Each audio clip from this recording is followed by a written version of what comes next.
Mr. Liu, rebuttal.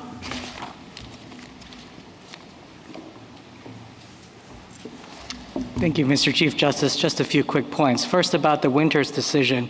We read that decision as having basically two parts. One part of it is about the scope of the reservation that's granted to the Indians. That scope of reservation includes water.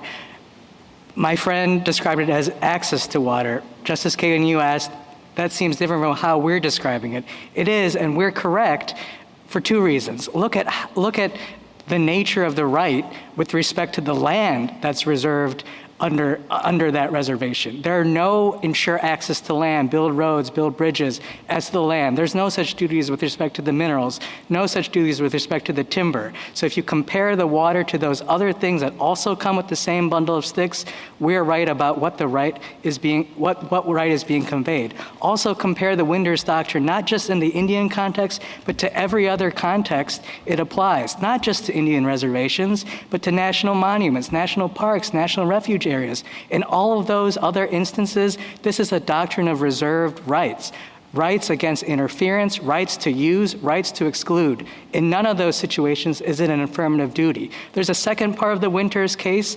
That's where the Indian canons come in. The Indian canons came in to construe the cession of land that was at issue in that agreement. That agreement took the Indians' land, they ceded a lot of it, kept some of it. The question was, when they ceded a lot of it, did they cede the water with it?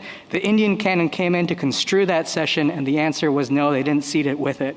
Because Winters can't be doing all the work, my friend needs to point to something outside Winters as a source of this duty. It can't be Winters itself. So what do they point to? It's the treaty. But the treaty doesn't do the work for it.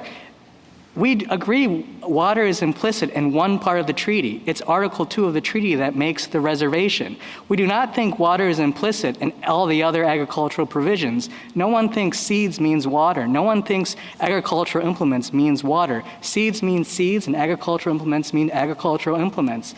So the treaty doesn't support them. This idea that we at least have a duty to do some sort of common law trust accounting is contrary to this court's cases that say you can't import those common law duties until the tribe has gone through the threshold step of establishing a duty in a statute, treaty, or regulation. And so while those duties might make sense if the government were a private trustee that had taken on all the duties of a conventional fiduciary, they don't make sense when Congress is in the driver's seat and can decide how to shape the contours of the trust relationship. I think my friend said if the tribe can engage in full self-help, then there's no claim here. Well, the tribe can engage in full self-help. It can fund its own infrastructure projects. It can tap the groundwater on the reservation today. There's no impediment. It can assert its own Winters claims. I see my time is up. Thank you, counsel. The case is submitted. The Honorable Court is now adjourned until tomorrow at 10 o'clock.